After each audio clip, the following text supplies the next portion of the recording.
Bismillahirrahmanirrahim. Assalamualaikum warahmatullahi wabarakatuh.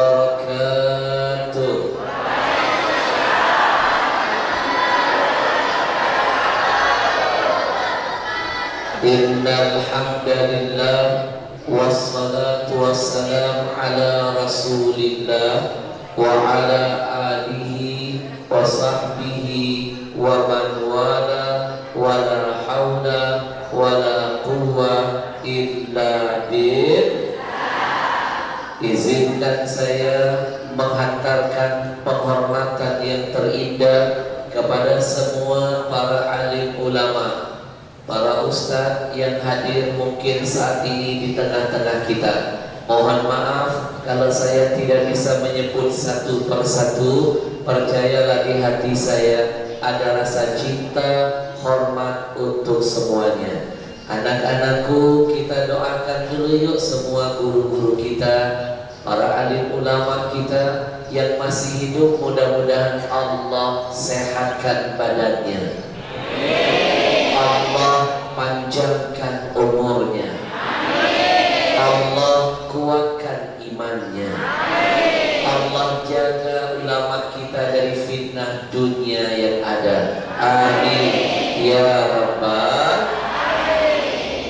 Izinkan saya mengucapkan ribuan terima kasih kepada DKM Masjid. Ya itu maksudnya. Gitu aja kok repot. Semua yang terlibat, yang mengizinkan, memudahkan, melancarkan dan ikut menciarkan acara sore ini, kita doakan juga. Mudah-mudahan setiap kenikmatannya, hembusan napasnya, langkah kakinya, bahkan tetesan keringatnya, insya Allah dicatat nilainya jihad di sisi Allah. Ya Rabbal. Man dalla ala khairin falahu mithlu ajri fa'ilihi. Siapapun yang ikut andil dalam semua kebaikan, dia sama seperti pelaku kebaikan. Izinkan saya yang ketiga mengucapkan ribuan terima kasih kepada komunitas Riau Indonesia Mengaji yang sudah jadi wasilah perjumpaan kita sore ini. Sudah nonton videonya? Anak-anak muda loh, tapi dahsyat jihadnya. Masih muda tapi sudah berjihad menyenangkan hati Rasulullah. Siapapun yang berjuang bersama Al-Quran berarti mereka sedang menyenangkan hati Rasulullah. Karena Al-Quran itu mukjizat yang paling disenangi dan dibanggakan Rasul. Dan siapapun yang menyenangkan hati Nabi, Allah tidak diam, Allah senangkan dia dunia sampai akhiratnya. Anak-anakku, abang-abang kalian ini jadi sponsor acara kita hari ini. Merekalah yang membelikan tiket pesawat saya dengan rombongan saya dari Jakarta ke Makassar, transit naik pesawat kecil menuju Maluku. Bayangkan, tiket pesawatnya mahal. Selamat datang buat Pak Camat. Kita doakan Pak Camat selalu dalam lindungan Allah. Bapak Sakti Latif. Mohon maaf Pak Camat, saya mulainya kecepatan.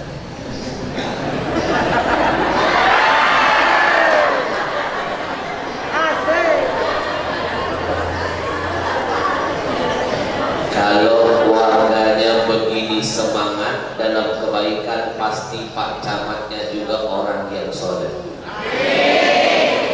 Karena Pak Camat seperti imam, kita rakyat seperti makmum. Kalau imamnya baik, makmumnya baik. Kalau imamnya ruku, makmum ruku. Imam sujud, makmum sujud. Saya nggak pernah lihat orang sholat di masjid, imam sujud, makmum koma. Kacau. Senang saya bisa berjumpa Pak Camat hari ini. Sekali lagi mudah-mudahan ini jadi amal buat Pak Camat dan kita semuanya. Pak Camat, tadi saya menyampaikan kepada jamaah, acara ini bisa terselenggara salah satunya ada sponsornya. Siapa sponsornya? Anak-anak muda Pak Camat. Muda usianya mantap jihadnya. Mereka lah yang memberikan tiket pesawat saya dan rombongan saya. Anak-anak saya kesini tidak sendiri, bawa asisten saya. Bayangkan berapa tiketnya. Tiket kayak saya saja mahal, apalagi asisten saya yang langsing ini. Betul. Yang begini tiketnya double seatnya. Kadang-kadang nggak cukup satu kursi, lesehan dia. Bu, yang bayar tiket pesawat saya komunitas Rio Indonesia Mengaji. Yang bayar tiket hotel saya dan rombongan tiap hari mereka. Yang menyiapkan mobil sewaan tiap hari mereka. Yang bayar makan minum saya mereka. Bu, kebayangkan berapa biaya makan saya, apalagi yang ini. Betul. Lihat asisten saya ini badannya saja gemuk, tapi insya Allah dosanya kurus. Lebih baik punya badan gemuk dosa kurus daripada badan kurus dosa gemuk. Betul. Bapak Ibu, lihat anak-anak muda di luar sana kerjaannya apa? Nongkrong, tawuran, narkobaan, kebut-kebutan Pak Camat. Jangankan bermanfaat bagi Allah dan Rasulnya, buat orang tuanya saja tidak bisa memberikan manfaat. Jangankan bermanfaat bagi agamanya, bagi bangsanya saja tidak ngasih manfaat. Tapi sekarang ada anak muda, mereka masih muda sudah menebak manfaat. Mereka inilah harapan bangsa agama insya Allah. Ibu, kita semangati dulu yuk perjuangan mereka, biar kebaikan yang mereka lakukan tidak terhenti hanya di saya. Hari ini mereka hadirkan saya di sini. Bulan depan, tahun depan, siapa tahu mereka berjiat menghadirkan ulama-ulama lain dari Jakarta ke kampung ini. Bapak Ibu, saya sering dibawa mereka muter-muter. Kadang-kadang masuk kampung, keluar kampung, saya merasa jadi orang kampung.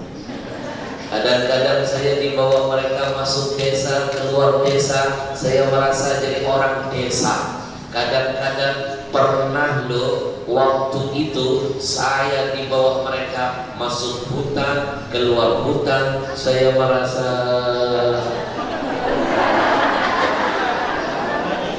siapa bilang orang hutan? Ajak berantem. Bapak Ibu, mereka lah yang jadi sponsor. Setiap tempat yang saya kunjungi termasuk tempat ini titik acara saya yang keempat. Insya Allah saya di Palopo, Luwu Utara, Luwu Timur ada lebih 60 titik acara yang saya datangi. Semua panitia yang saya datangi, silakan tanyakan mereka, tidak ada persyaratan yang memberatkan panitia. Ibaratnya saya dihadirkan hari ini sebagai hadiah kejutan untuk jamaah.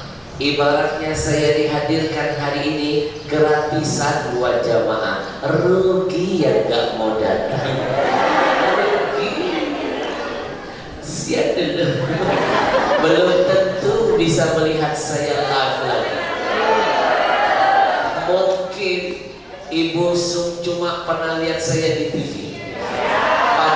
saya juga sering lihat ibu dari TV. Rugi yang gak mau hadir sore ini rugi. Belum tentu bisa mendengar secara langsung tausiah saya hari ini. Betul? Kalau kebaikan bisa dilakukan hari ini, jangan katakan besok. Belum tentu besok kebaikan bisa diulang. Jangan bilang nanti keburu mati. Jangan bilang kapan nanti keburu di kapan. Betul? Belum tentu bisa berjumpa saya kembali. Bu, Ibu, mohon maaf ya, kalau seandainya masjid ini atau kecamatan ini mau mengundang saya pribadi dari Jakarta mendatangkan saya ke sini, saya pastikan mahal.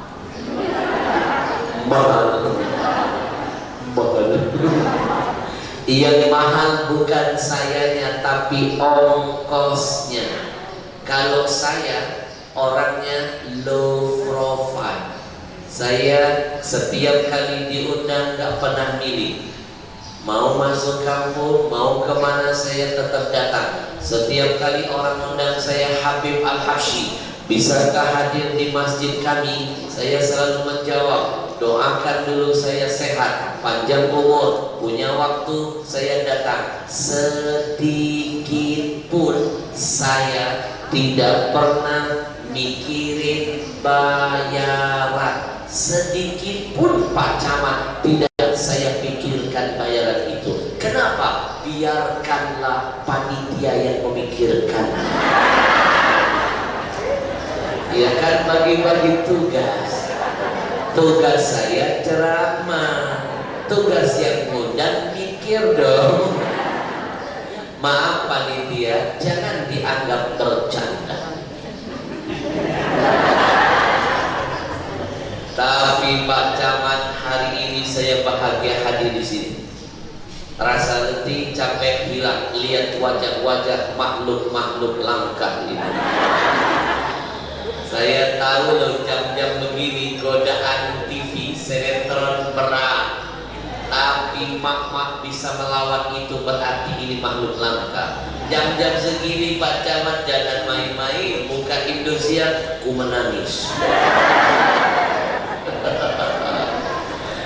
Betul? Bu,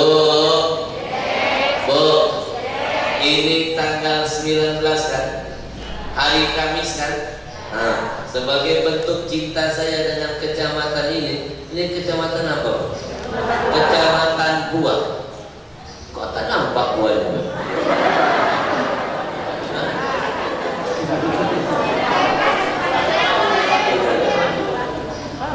Bu, ini tanggal 19 hari Kamis. Saya bela-belain, saya jadwalkan hari ini di sini. Padahal kalau mau tahu fakta yang sebenarnya, hari ini tanggal 19 hari Kamis jam segini ada acara di Istana Presiden Jokowi. Tapi saya memilih kecamatan ini.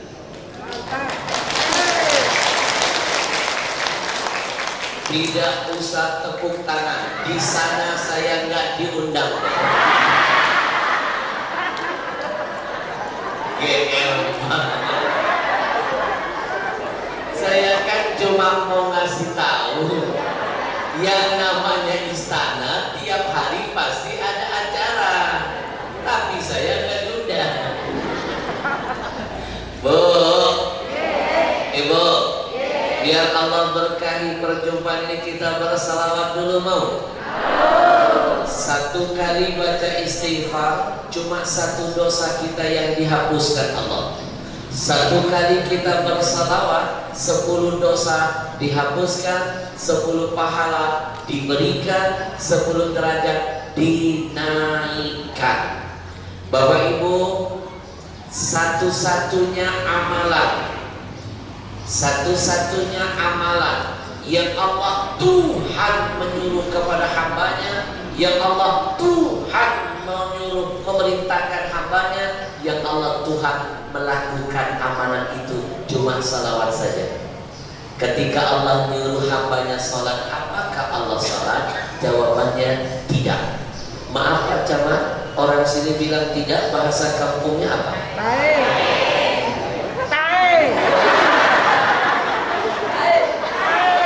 Saya tidak mau menyebutnya.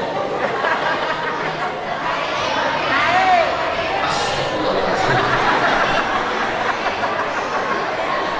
Bahaya beliau. Bukankah itu yang keluar dari belakang?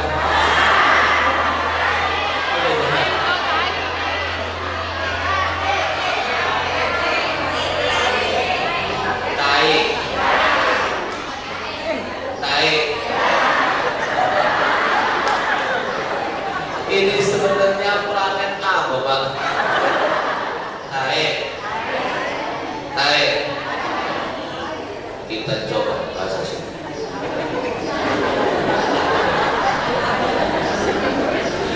Ketika Allah menyuruh hambanya untuk melaksanakan ibadah yang namanya salat, pertanyaannya, apakah Allah melakukan salat? Jawabannya tae.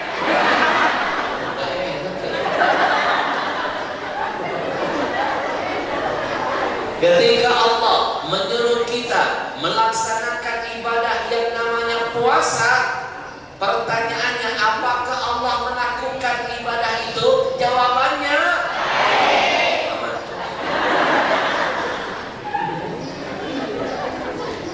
Tapi ketika Allah menyuruh kita bersalawat kepada Rasulullah, Allah dulu yang melakukannya. Allah dulu yang mengajak para malaikat untuk bersalawat kepadanya. Tidak ada perintah apapun yang Tuhan menyuruh kepada hambanya yang Tuhan melakukannya kecuali hanya salawat. Maka semua ulama sepakat, ini bukan amalan biasa.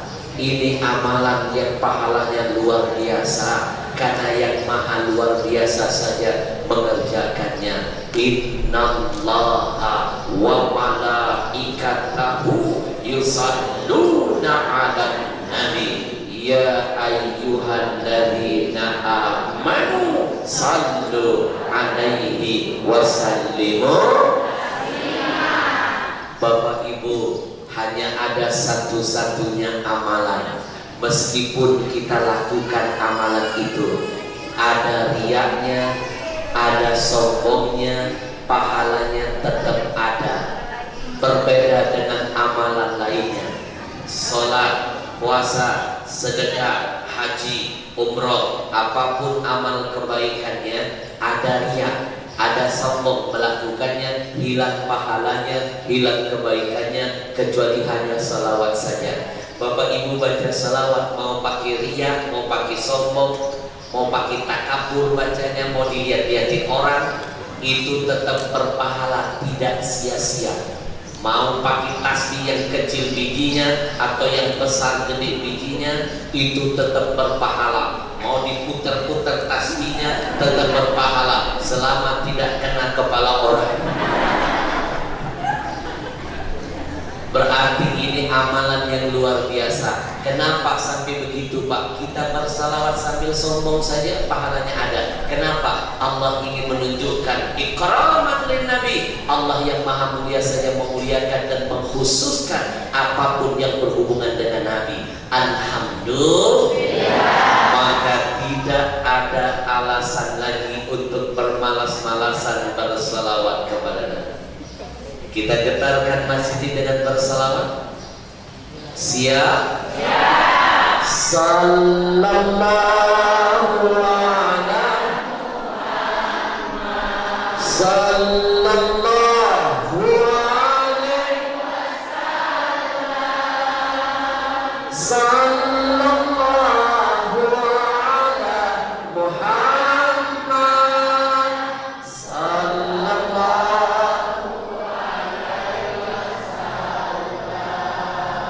Inna lillahi malaikatan sayyahina fil ard. Kata Nabi, sesungguhnya Allah itu menyiapkan malaikat-malaikat khusus.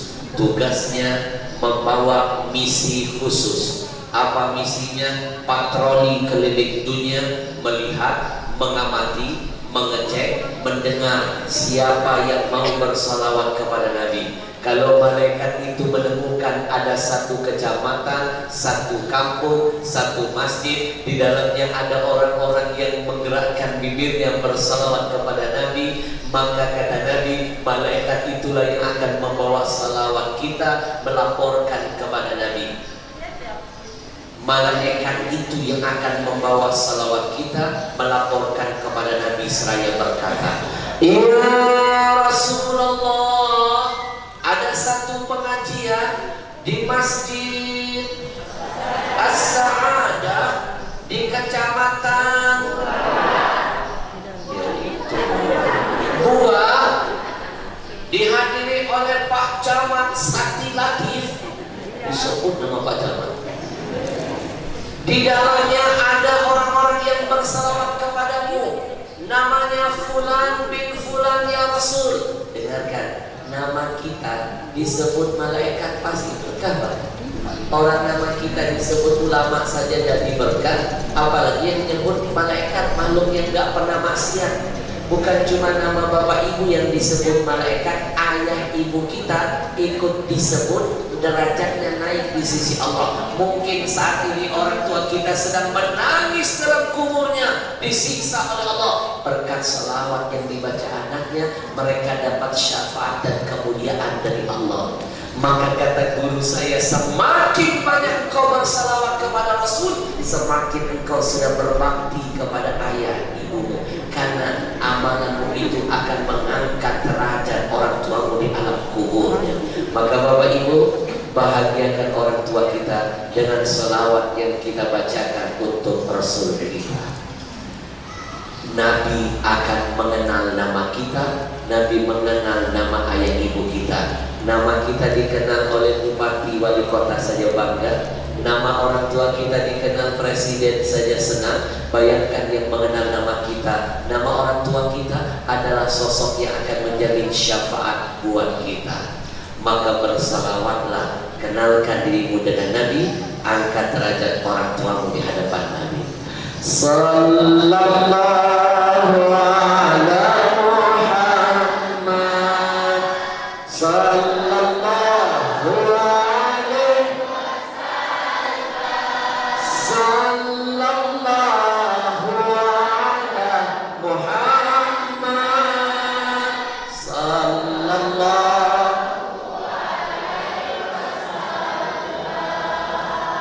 Bapak Ibu, sekali lagi kita doakan komunitas Riau Indonesia Mengaji istiqamah dalam perjuangan dakwahnya. Ya Rabbal Alamin. Baru 1 tahun komunitas ini berdiri, mereka Pak Camat sudah berhasil mengajak umat bersama ulama mengumpulkan 700.000 Al-Quran, dikumpulkan dari umat, dibagikan untuk umat. Termasuk sore ini nanti kita kumpulkan wakaf Qurannya, kita kumpulkan di kecamatan ini dan kita bagikan di kecamatan ini. Zonasi. Bu, Ibu, baru 1 tahun mereka sudah 700.000. Raja Salman dikalahkan oleh mereka. Raja Salman, anak-anakku, orang paling kaya di Saudi Arabia. Jangankan Raja Salman, anaknya namanya Muhammad bin Salman yang disingkat MBS, konon kekayaannya 6.000 triliun. Jangankan menghitungnya, mikirnya saja enggak. 6.000 triliun. Raja Salman, orang kaya di Saudi yang kemarin bikin heboh Indonesia loh, dengan kedatangannya bersama keluarganya. Nonton TV kan, heboh Indonesia, Raja Salman datang, heboh. Belum Imam Mahdi yang datang, selesai semuanya. Betul, betul. Raja Salman tahun ini hanya sanggup memberikan bantuan Al-Quran untuk Indonesia setahun berapa? 30.000 saja. Raja no, orang paling kaya no, orang nomor satu di sana, uangnya nggak ada sentinya, 30.000 Quran saja. Anak-anak muda ini bukanlah raja, bukan orang paling kaya, mereka bukan siapa-siapa, tapi mereka mampu membuktikan di hadapan Allah 700.000 Quran dalam 1 tahun lebih. Takbir! Mereka yakin dan percaya selama ada niat dan nawaitu dalam kebaikan, pasti Allah hadirkan kemudahan. Anak-anak, pesan orang bijak, where there is will, there is way. Do you understand? Alah, yes. Ibu sok tahu. Orang saya aja nggak paham. Yes. Itu bahasa Inggris, Ibu. Itu bahasa Inggris. Where there is will, there is way. Itu bahasa Inggris, artinya jangan buang sampah sembarangan. Kalau ada niat pasti ada jalan, insya Allah. Bapak Ibu bantu doakan mereka. Mereka punya mimpi yang sangat mulia yang harus kita wujudkan sama-sama. Mereka ingin ngumpulin 1 juta Al-Quran dalam setiap provinsi. 1 juta Quran. Besar kalau kita biarkan mereka sendirian, kecil kalau kita keroyokin beramai-ramai.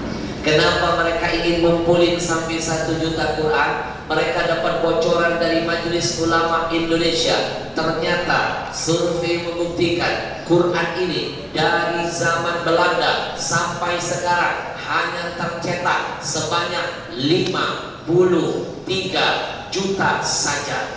Dari zaman Belanda cuma 53 juta. Kalau seandainya tidak dimakan rayap, tidak hilang, tidak sobek, tidak terbakar, tidak basah, jangan-jangan stok Quran di seluruh Indonesia dari zaman Belanda cuma 53 juta saja. Sementara kaum muslimin di Indonesia jumlahnya sudah tembus angkanya 230 juta.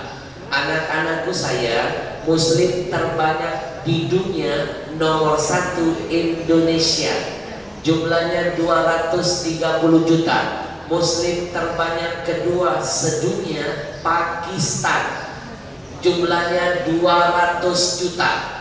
Malaysia gak ada apa-apa lawan kita. Malaysia itu muslimnya hanya 20 juta saja. Itu pun sudah kita tambah dengan Ipin-Upin dari Indonesia.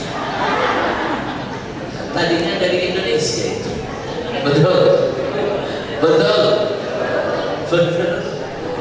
Bu, Ibu, kalau 230 juta jumlah muslimnya dikurang dengan jumlah stok Quran dari zaman Belanda 53 juta, kalau nggak dimakan rayap, coba kurangin 230 juta kurang 53 juta, saya pastikan 177 juta yang mengaku beriman dengan Allah di negeri ini, mereka seumur hidup nggak pernah punya Al-Quran. Nggak usah jauh-jauh, satu orang bisa punya 2 handphone bahkan lebih. Tapi satu orang belum tentu bisa punya 1 Quran dalam hidupnya. Gak usah jauh-jauh, di rumah kita ada 10 keluarga, ayah, ibu, kakek, nenek, anak, menantu dan sebagainya. Saya pastikan belum tentu punya 10 Quran. Betul? Bahkan tim ini pernah membagikan Quran masuk ke pelosok-pelosok kampung. Jangankan 1 Quran ada di rumah mereka, 1 surah Yasin saja tidak nampak ada dalam rumah mereka. Bagaimana mungkin mereka bisa pandai membacanya sementara Quran tidak pernah dimiliki? Bagaimana mungkin mereka dapat hidayah dari Al-Quran kalau bacanya tidak mampu? Maka Bapak Ibu, mimpi mereka sangat indah, ingin mengal-Qurankan masyarakat dan memasyarakatkan Quran biar berkah kembali hadir di tengah-tengah kita. Insya Allah. Ar-Rahman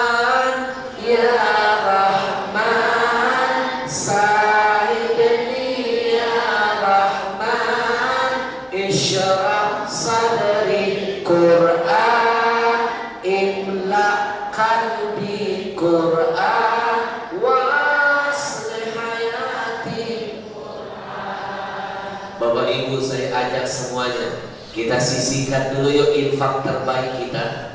Kita senangkan hati Rasulullah, kita bantu perjuangan mereka selama mereka berada hampir 1 bulan di kota Paluku, Luwu Utara dan Luwu Timur. Saya mulai dari diri saya akan mulai dari diri saya. Saya tidak mau ketinggalan, ingin nanam saham akhirat bersama Bapak Ibu semuanya. Nanti sunduk ini akan berjalan menghampiri kita. Berikan infak terbaik. Saya mulai dari diri saya. Anak-anakku, lihat ke depan. Ini uang 100.000. Dibelanjakan urusan dunia langsung selesai, tapi dibelanjakan urusan akhirat panjang sampai hari kiamat. Anak-anak, ini uang 100.000. Kalian belikan makanan yang paling enak di sini. Nikmatnya cuma sampai di ujung lidah. Masuk tenggorokan, hilang rasanya. Masuk ke perut, bercampur makanan lainnya. Keluar dari pintu belakang, beda warna, beda baunya. Betul? Tapi kalau ini dibelanjakan di jalan Allah, sampai hari kiamat kenikmatannya akan kita rasakan. Saya mulai dari diri saya. Lihat ke depan. Bismillahirrahmanirrahim.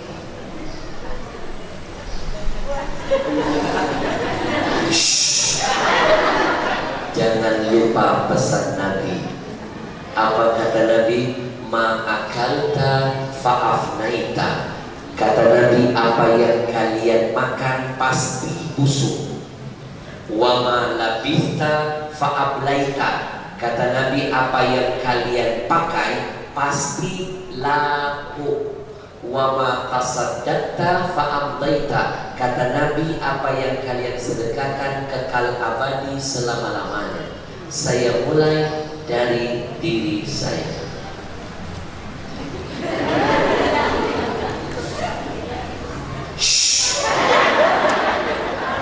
Jangan lupa pesan Nabi yang kedua. Mana qasamalun min sadaqatin bal yasdad. Kata Nabi, tidak akan berkurang harta yang kau sedekahkan, bertambah pasti bertambah. Anak-anakku, mana ada ceritanya orang jatuh miskin gara-gara bersedekah. Yang ada, makin kencang sedekahnya, makin berkah usahanya. Betul? The more you give, the more you get. Makin banyak yang kau sedekahkan, makin banyak yang Allah ganti buat kamu. Ibu, untuk sedekah tidak perlu menunggu jadi orang kaya. Banyak orang kaya di luar sana miskin hatinya. Tidak sedikit ada orang miskin tapi kaya hatinya. Saya mulai dari diri saya.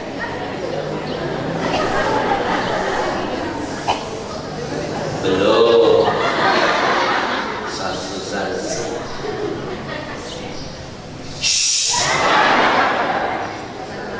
Bapak Ibu, percayalah apa yang sering kita korbankan di jalan Allah pasti bertambah. Percaya? Masih ragu kayak. Saya ulangi. Percaya nggak apa yang dikorbankan di jalan Allah pasti bertambah? Percaya? Saya kasih contoh. Anak-anak, dengarkan. Pernah lihat binatang yang namanya anjing? Pernah lihat kambing? Dari dua binatang ini, antara anjing dan kambing, mana binatang yang paling banyak jumlahnya? Anjing atau kambing? Kambing dong. Makanya lihat pengembala kambing, 1000 kambing yang dia punya, hanya dijaga seekor anjing. Kambing lebih banyak dari anjing. Sekarang dengarkan. Dari dua binatang ini, antara anjing dan kambing, mana di antara dua ini yang setiap tahun di seluruh dunia Hari Raya Idul Adha dikorbankan puluhan juta ekor? Anjing atau kambing? Harusnya yang dikorbankan dikorbankan berkurang dong. Harusnya seluruh dunia memotongnya, kambing jadi punah. Anjing gak dikorbankan harusnya mengalahkan jumlah kambing. Tapi kenapa Allah jadikan makin banyak kambing dikorbankan, makin bertambah populasinya, tidak akan pernah punah. Itu pesan, apapun yang dikorbankan dalam kebaikan pasti nambah, bertambah. Maka saya mulai dari diri saya.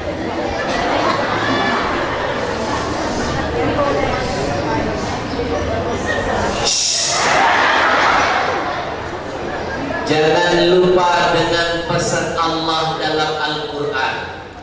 Apa pesannya?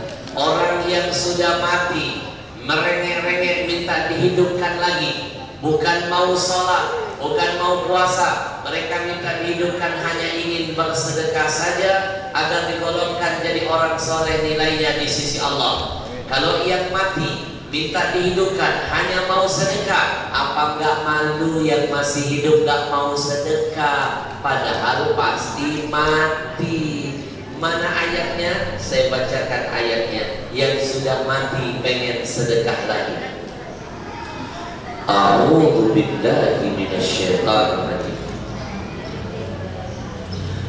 Rabbi laula akhartani ila ajalin qarib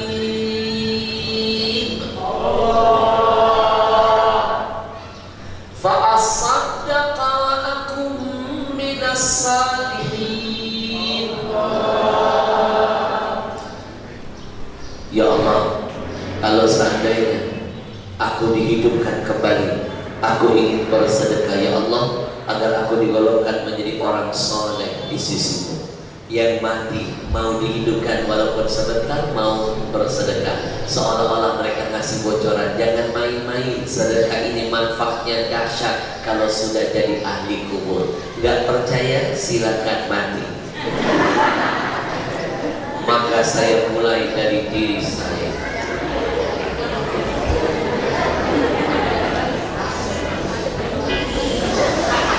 Nungguin ya. Ini teknik ceramah terbaru. Bismillah. Jangan lupa pesan ulama. Apa pesannya? Dalam kebaikan itu ada keberkahannya. Bapak Ibu, kalau berbuat kebaikan jangan lupa bertawassullah dengan kebaikan itu. Habib, mana dalil yang kami boleh berwasilah, bertawassul dengan amal kebaikan kami biar doa kami cepat diijabah? Mana dalilnya? Hadis sahih, Nabi bercerita tentang 3 pemuda yang terjebak dalam gua. Kenapa doa mereka cepat diijabah? Kenapa Allah selamatkan mereka dari kematian dalam gua? Kenapa pintu gua terbuka satu persatu? Kenapa? Mereka bertawassul dengan amal kebaikan mereka. Tiga-tiganya menyebut-nyebut amal kebaikan mereka sebelumnya. Itu jadi perangko yang membuat doa mereka cepat melejit sampai kepada Allah. Rugi kalau berbuat baik nggak diiringi doa dan harapan, rugi. Contoh, Habib, ya Allah, hari ini saya berinfak 100.000 ya Allah. Aku tahu ada pahalanya sekecil apapun itu. Aku bertawassul dengan pahala itu, kabulkan hajat niatku. Buktikan doanya cepat betul diijabah oleh Allah. Maka saya mulai dari diri saya. Mudah-mudahan ini jadi amal buat saya dan keluarga nantinya. Mudah-mudahan anak cucu saya ada jadi penghafal Quran insyaallah. Mudah-mudahan Allah berkahi dan sukses dengan acara hari ini. Kita ingin dengan salawat biar makin berkah nanti. Bismillahirrahmanirrahim. Sallallahu ala Muhammad. Sallallahu alaihi. Sallallahu ala Muhammad. Sallallahu alaihi. Sallallahu ala Muhammad. Sallallahu alaihi. Sallallahu ala Muhammad sallallahu alaihi sallallahu ala Muhammad sallallahu.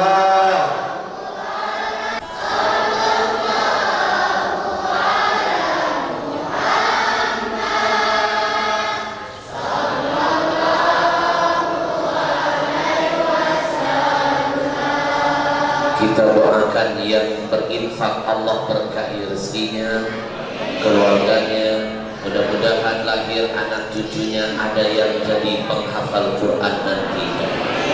Amin ya rabbal.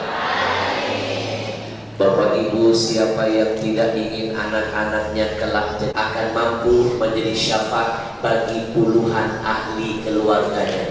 Anak-anak, ketika kalian hafal Quran, nanti Allah berikan kesempatan kalian memakaikan mahkota di atas kepala ayah ibu kalian. Mahkotanya terbuat dari cahaya, nanti dipakaikan di hadapan Allah untuk orang tua kalian. Bapak Ibu, siapa yang tidak ingin anaknya jadi aset dunia akhirat buatnya? Betul?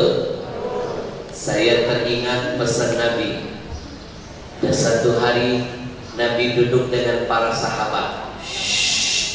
Ketika duduk, Nabi melempar satu pertanyaan kepada sahabat. Ma ta'uduna rakum fikum? Kata Nabi bertanya, hei para sahabatku, siapakah yang tahu orang yang mandul itu menurut Allah? Siapa orangnya? Siapakah orang yang mandul itu menurut Allah? Siapakah yang tahu? Sahabat bingung, siapa yang mandul itu? Tiba-tiba ada yang mengangkat tangan di antara sana. Itu rahasia ilahi. Saya dulu sempat cemas. Begitu menikah, 1 tahun menikah, negatif istri saya. Cemas saya. Setiap kali ketemu jamaah yang ditanya pasti itu, Habib anaknya berapa? Aduh, pukulan balik. Jangankan anak, bahannya belum jadi. Saya mikir, ya Allah, hadirkanlah keturunan ya Allah. Hidup ini terasa hampa kalau tidak memiliki anak ya Rasul ya Allah. Dia tetangga saya ya Allah, dia menikah setelah saya ya Allah. Baru kemarin saya jadi saksi pernikahannya. Berapa bulan berikutnya dia kasih info, sudah tokcer ya Allah, istrinya positif. Ya Allah, lihat tetangga saya yang di sudut sana lebih dulu menikah. Saya yang ceramah pernikahannya, hari ini menikah, berapa bulan lagi istrinya hamil. Ya Allah, ada orang yang gak nikah-nikah hamil ya Allah.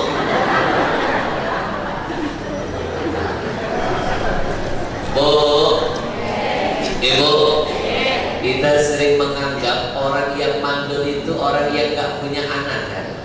Betul gak? Sebenarnya bukan itu definisi menurut Nabi, bukan. Ya Rasul, orang yang mandul itu orang yang menikah tak punya anak ya Rasul. Kata Nabi, laisata birrakum, bukan itu orang yang mandul. Lalu yang bagaimana ya Rasul? Kata Nabi, orang yang mandul itu alladzi lam yuqaddim min waladihi syai'a. Dia menikah, dia punya anak, tiap tahun produksi, tapi tidak ada seorang anaknya pun yang jadi soleh dan soleha.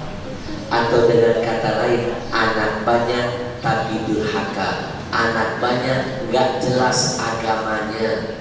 Buat apa punya anak banyak tapi gak jadi aset dunia akhirat bagi orang tuanya? Itu definisinya mandul, kata Nabi. Betul? Betul. Bapak Ibu, saya punya guru ulama besar di kampung kami, pimpinan pondok pesantren, gak punya anak sampai wafat, tapi santrinya puluhan ribu. Anak biologis dia gak punya, anak ideologis dia miliki. Bayangkan setiap anak, contohnya saya, muridnya, sehari mungkin nggak terhitung saya kirim Fatihah buat guru saya. Mau mulai ceramah saya kirim Fatihah, pahalanya mengalir terus, betul? Jadi orang yang mandul bukan orang yang nggak punya anak, tapi orang yang tidak pandai menjadikan anak-anaknya menjadi aset dunia akhiratnya. Maka istighfar kepada Allah kalau anak tidak kita warnai dengan warna-warna iman dan Islam. Astaghfirullah Rabbal baraya.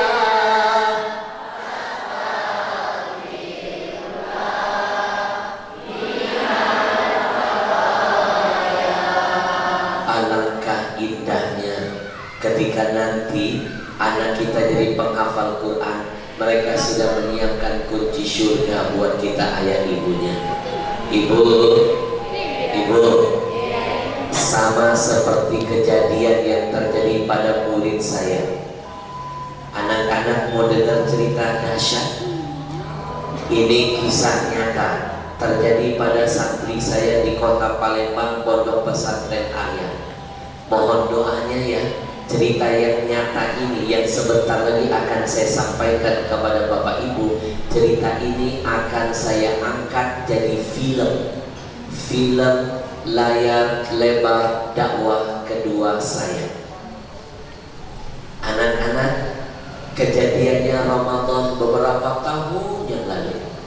Pondok pesantren kami, namanya Pesantren Arya Palembang, mengirim 20 orang santri kecil-kecil seperti ini Pak Camat, ikut lomba hafalan Al-Quran yang diadakan oleh Pemda setempat. Dari pondok kami kirim santri kami lewat jalur darat menuju lokasi lomba. Jalannya muter. Selesai lomba jam 12 malam, inisiatif ketua rombongan yang mengawal santri kami, mereka memutuskan biar santri kami gak terlambat nyampe ke hotel, nyampe ke pesantren, akhirnya gak menempuh jalur darat, menyeberang Sungai Musi naik sampan perahu. Karena pondok kami persis di belakang di pinggir Sungai Musi. Mereka ngambil jalan pintas nyeberang sungai tengah malam, arus lagi deras. Mereka naik sampan, naik perahu. Orang sini bilang perahu apa? Guli.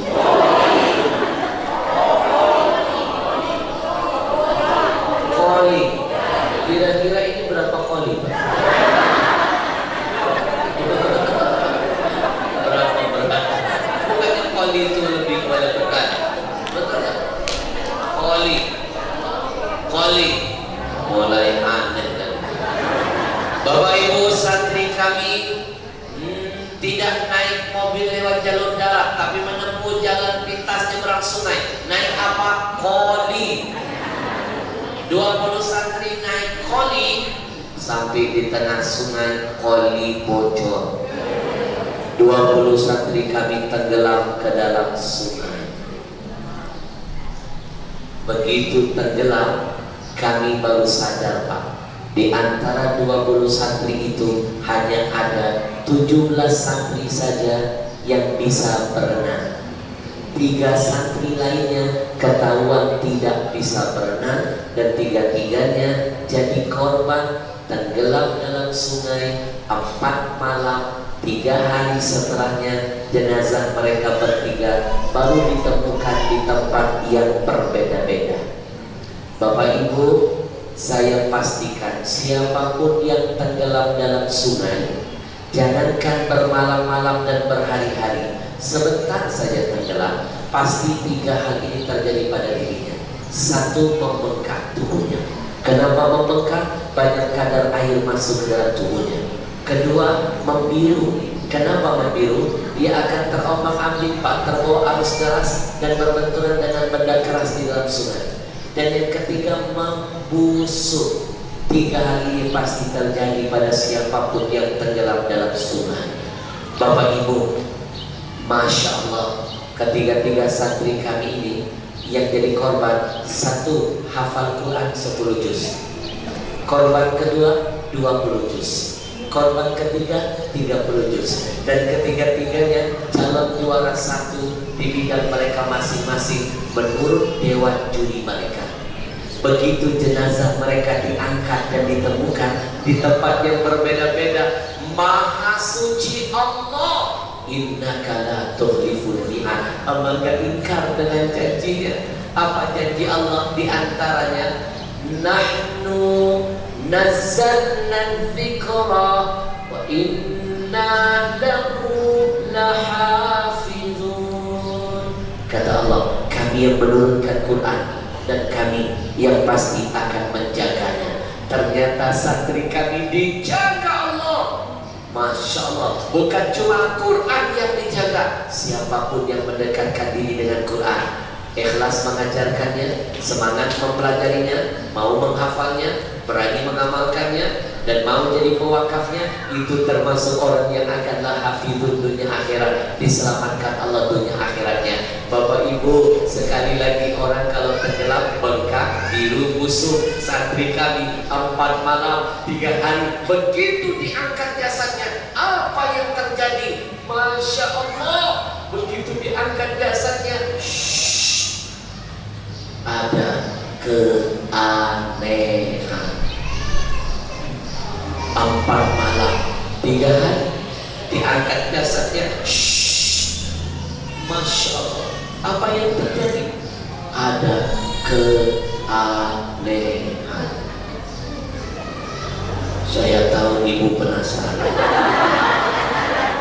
Ini teknik ceramah yang untuk ikuti. Bu, 1 hari sebelum santri kami tenggelam, 1 hari sebelumnya heboh di surat kabar, ada kejadian yang sama. Seorang perempuan cantik jelita bunuh diri terjun dari jembatan Ampera ke sungai yang sama tempat santri kami tenggelam 1 hari setelahnya. Kenapa dia bunuh diri, wanita ini? Karena ditinggal pergi calon suaminya. Undangan sudah dia sebar, catering sudah dibayar, gedung sudah disewa, mempelai laki-laki kabur, dia patah hati, layangan putus. Dia langsung bunuh diri, terjun ke Sungai Musi. Belum nyampe 1 malam loh, baru 1 hari jasadnya ditemukan, bengkak, biru, busuk, baru 1 hari. Tapi santri kami ini 4 malam 3 hari tenggelam dalam sungai. Begitu diangkat jasadnya di tempat yang berbeda-beda, Masya Allah, apa yang terjadi? Ada keanehan. Bu, Ibu, sampai-sampai petugas air sungai yang menemukan jasad mereka meneteskan air mata lalu bersumpah, demi Allah Habib, 15 tahun saya bekerja di Pemda ngurusin orang tenggelam. Baru kali ini saya melihat ada anak kecil 3 orang tenggelam 4 malam 3 hari. Begitu kami angkat jasadnya, kami terheran-heran Habib, Masya Allah, ada keanehan. Padahal mereka gak bengkak, gak biru, gak busuk, bahkan ketiga-tiganya mengeluarkan aroma harum dari sekujur tubuhnya. Mereka gak kayak orang tenggelam, tapi seperti nampak orang yang baru naik mandi, seger, bugar, senyum. Kematian disambut dengan senyuman, senyum Pak, muka yang bercahaya. Bu, orang di mana-mana kalau tenggelam, bajunya kemana, celananya kemana. Ini mereka jangankan tubuhnya, pakaiannya masih menutup auratnya. Allah jaga Pak. Orang di mana-mana kalau sudah terkena air Pak, tsunami, tenggelam, banjir, dia baju kemana, itu gimana? Dibikin Allah telanjang, betul? Bapak Ibu masih ingat kejadian tsunami? Artis yang lagi joget-joget disapu oleh air tsunami hanya dalam waktu singkat. Ditemukan jasadnya macam-macam. Ada yang bajunya hilang, celana jinnya lepas. Padahal yang dia pakai celana jin. Celana jin itu ketat loh, ketat. Karena air harusnya makin melekat. Ini celana jinnya hilang. Padahal yang dia pakai celana jin. Kemarin ada nenek-nenek dengar saya ngomong begini, angkat tangan. Habib, kalau mereka pakai celana jin, lalu jin pakai celana siapa? Macam-macam ya. Begitu diangkat jasad santri kami tidak bengkak, tidak biru, tidak busuk. Bahkan yang lebih hebat di antara ketiga itu ada yang wafat sambil memeluk Quran di dadanya. Tenggelam, dia bawa Quran menyertai kematiannya. Di mana-mana orang kalau tidak bisa berenang, ketika detik-detik akan tenggelam, satu, pasti teriak-teriak minta tolong. Dua, membuang beban apapun yang membuat dia makin berat dan cepat tenggelam. Menurut teman-temannya, detik-detik dia akan tenggelam, teman-temannya menyarankan, lempar saja Quranmu. Kamu kan gak bisa berenang, nanti kamu makin cepat tenggelam. Lempar saja Quranmu. Dia menangis, lalu dia menatap Quran sambil berkata, Quran, aku tidak akan pernah melemparmu. Quran, jadilah teman hidup matiku. Quran, izinkan aku memelukmu detik-detik terakhirku. Hari ini aku peluk kau di dadaku, nanti di akhirat tuntun aku sampai ke surga Allah Tuhanku. Dia peluk Quran di dadanya, dia bawa tenggelam menyertai kematiannya 4 malam 3 hari. Begitu diangkat jenazahnya, Masya Allah, Qurannya tidak basah kering, atasnya doang basah, dalamnya kering. 4 malam 3 hari tenggelam. Dan Quran itu seperti menempel di dada dan telapak tangan di tangannya. Kami lepaskan pelan-pelan, Pak. Kami mau melepaskan Quran dari pelukannya perlahan-lahan. Kami tidak kuasa. Seperti menempel di tangan, seperti melekat di dadanya. Ibu kami biarkan dia terbaring sambil memeluk Quran di dadanya, menunggu datang ibunya dari kampung, seorang wanita yang soleha, seorang janda yang beriman. Begitu ditelepon ibunya, dikabarkan anaknya meninggal sambil meluk Quran, berlari sang ibu ini menangis menghampiri jenazah anaknya yang sedang dikerumuni puluhan ribu warga. Ibunya menangis sambil berkata, nak, titip salam buat Rasulullah.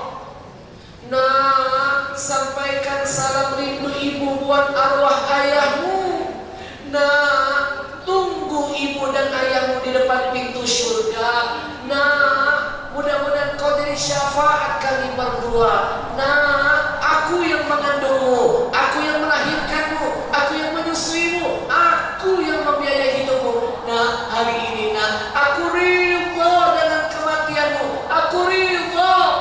Begitu mendengar kata ridho keluar dari mulut ibu ini, benar kata Nabi, ridho Allah ada pada ridho orang tua.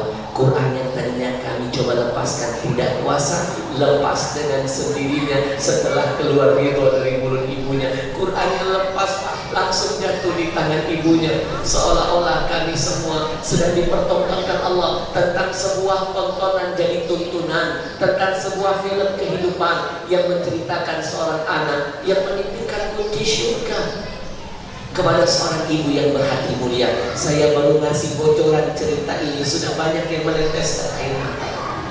Saya pastikan kalau cerita ini akan saya angkat jadi film layar lebar, banyak air mata yang akan mengalir. Mudah-mudahan cerita ini membakar semangat anak-anak kita biar semangat untuk jadi penghafal Quran, mengangkat derajat ayah ibunya nanti di hadapan Allah. Insya Allah.